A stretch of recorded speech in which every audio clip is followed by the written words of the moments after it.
Mumbai Indians versus Punjab Kings, और उम्मीद थी कि मुंबई जिस तरीके से अभी तक खेल नहीं रही थी वो चैंपियन वाली मुंबई नजर आएगी, लेकिन अभी भी मुंबई कहें तो 1/3 टूर्नामेंट जा चुका है और अभी तक मुंबई शायद फिगर आउट ही नहीं कर पाई है कि किस तरीके से उनको अडेप्ट करना था। पूरी चेन्नई लेग उनकी खत्म हो चुकी है, यानी कि चेन्नई में मुकाबले भी खत्म हो गए, लेकिन उनका जो मिडिल ऑर्डर था अभी तक वहां समझ नहीं पाया। और दिक्कत यही हो रही है कि क्या डिफेंडिंग चैंपियंस मुंबई इस बार जो है, जो उनकी लगातार ताकत मानी जाती थी मिडिल ऑर्डर, उससे जूझ रही है। साथ ही साथ बात करें पंजाब की, तो पंजाब ने जिस तरीके से परफॉर्म किया है, क्योंकि उनको भी जीत की जरूरत थी और इस तरीके की जीत एक बड़ी टीम के सामने आना वो काबिल तारीफ है। लेकिन रोहित, मुंबई की अगर बात करें तो क्या एक कंसर्न लग रहा है जिस तरीके से उनका मिडिल ऑर्डर अभी तक परफॉर्म कर रहा है इस टूर्नामेंट, या कहीं कि परफॉर्म नहीं कर रहा है? सूर्या को आप हटा दो उस बैटिंग लाइनअप से तो कोई भी बल्लेबाज कॉन्फिडेंस नहीं दे रहा है। एग्जैक्टली, आपने बिल्कुल सही कहा। शुरुआत में जब हम सोच रहे थे तो हमें लग रहा था शायद अब आएगा, चलो एक गेम हो गया, 2 गेम हो गए, ये होता है, नई कंडीशन है। लेकिन अब जिस तरह से हम देख रहे हैं कि उनके पास इस पूरे के पूरे लेग में, जो आपने कहा कि चेन्नई लेग अब खत्म हो चुका है, लेकिन इस पूरे चेन्नई लेग के दौरान वो इस समस्या का समाधान नहीं निकाल पाए कि यहां पर बल्लेबाजी कैसे करनी है, या अगर ये पता भी था कि बल्लेबाजी कैसे करनी है तो वो चीज एग्जीक्यूट नहीं कर पाए। हो सकता है कि ड्रेसिंग रूम या फिर जो डगआउट में आप कहते हैं या मीटिंग रूम्स में प्लान बने हो कि आपको ये करना है, आपको ये करना है, लेकिन कई बार ऐसा होता है कि वो ग्राउंड पे चीजें एग्जीक्यूट नहीं हो पाती है। वो शायद एक नहीं हुआ।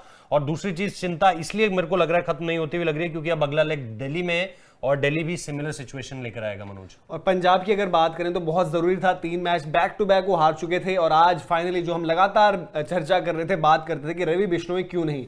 रवि बिश्नोई आए, उन्होंने परफॉर्मेंस दी, लेकिन आज पंजाब के लिए शायद वही हुआ कि सारी चीजें क्लिक हुई। दीपक हुड्डा से स्टार्ट करवाना हो, मोइसेस ओनरिक से स्टार्ट करवाना, उन दोनों ने जिस तरीके से प्रेशर बनाया, फिर शमी और बिश्नोई की आज जो सबसे इंप्रेसिव बात यह रही कि वो शमी उनके हमेशा से एक गेम चेंजर गेंदबाज के तौर पर रहेंगे और रवि बिश्नोई को लेकर आए थे, उन्होंने कंटिन्यू किया। ये नहीं लगा उन्हें यार कि मैं काफी टाइम से बाहर बैठा था, अब मैं अंदर आया, कुछ प्रेशर है मुझ पे।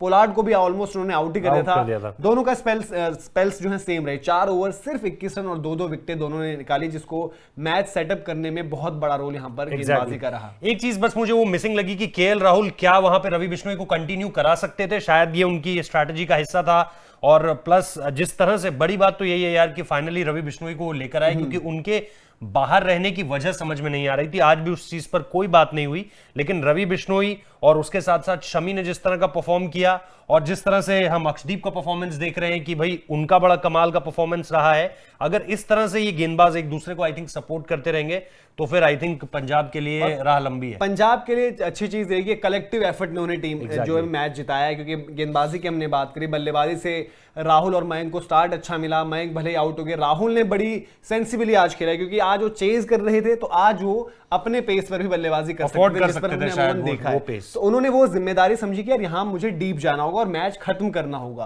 तो वो एक बड़ा प्लस आया। क्रिस गेल के बल्ले से रन आए बड़े, लेकिन चिंता की बात शायद मुंबई के लिए, हालांकि हम हमेशा कहते हैं मुंबई स्लो स्टार्टर्स हैं, धीरे धीरे वो रंग में आते हैं और फिर उसका चैंपियनशिप जीतते हैं, लेकिन अगर इस तरीके से परफॉर्मेंस रही, क्योंकि बाकी टीम्स अगर देखो आप तो आरसीबी जिस तरीके से भी परफॉर्म कर रही है, चेन्नई ने जिस तरीके से अपना गेम ऊपर किया है, तो वहां पर लग रहा है कि भाई वो परफॉर्मेंसेस हैं। और क्योंकि इसमें ऐसा नहीं होगा कि बाद में आपके पास बहुत ज्यादा मौके मिलेंगे और उस सिचुएशन में फंसना ही क्यों जहां पर आपको हर एक मैच जीतना जरूरी हो, उसके बाद भी आप कहीं नेट रन रेट पर आ जाए। सही बात है।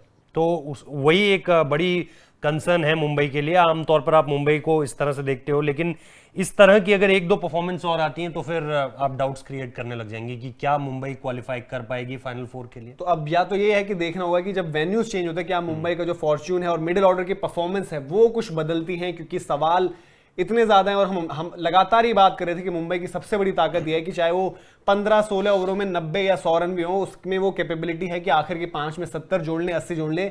लेकिन यहां पर बिल्कुल उलट हुआ है। दिल्ली में जाकर कैसे वो अडेप्ट करते हैं ये भी देखना होगा।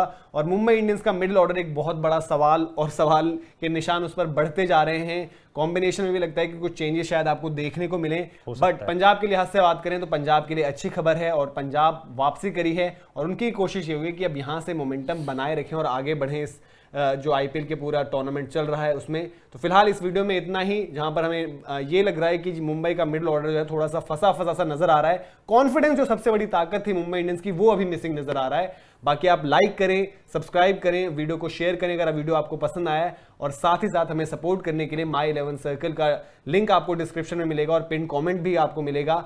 यूआरएल पर जाकर आप रजिस्टर कर सकते हैं। और सबसे बड़ी खास बात यह है कि आप सिर्फ ₹1 इन्वेस्ट करके 1 करोड़ तक के इनाम जीत सकते हैं। तो आप प्लीज जाइए, अपनी टीम्स बनाइए और हमें ऐसे ही सपोर्ट करिए। और साथ साथ कोविड को लेकर जो एक चीज आपसे, पावर परफॉर्मर आप जाते जाते किसको बताएंगे, केएल राहुल या फिर यार देखिए, आज वैसे तो कलेक्टिव टीम एफर्ट ही मैं कहूंगा, क्योंकि देखिए सिंगल आउट नहीं कर सकते, चाहे बिश्नोई ने भी जो विकेट्स लिए आकर प्रेशर, क्योंकि यार पावर प्ले जहां पर सिर्फ 6 ओवर्स में 21 रन जाए सिर्फ और 1 विकेट मिले, तो यानी कि आपके जो मोइसेस ऑनरिक्स और दीपक हुड्डा जो आप एसोसिएट नहीं करते हो, तो आज ये पंजाब की स्पिरिट की जीत है और पंजाब को इसी तरीके से परफॉर्म करना है टूर्नामेंट को। सिंगल आउट नहीं कर रहा। हाँ, मैं ये मानता हूं कि यार आज एक खिलाड़ी को, पंजाब की टीम जो नीचे लगी हुई थी उसने वहां से जो वापसी करी है, जो पंजाबियों वाली स्पिरिट दिखाई है, आज मैं तो उस पूरी टीम को, पूरे ड्रेसिंग रूम को खड़े होकर बोलूंगा कि वेल डन और आप ऐसे ही आगे बढ़ो।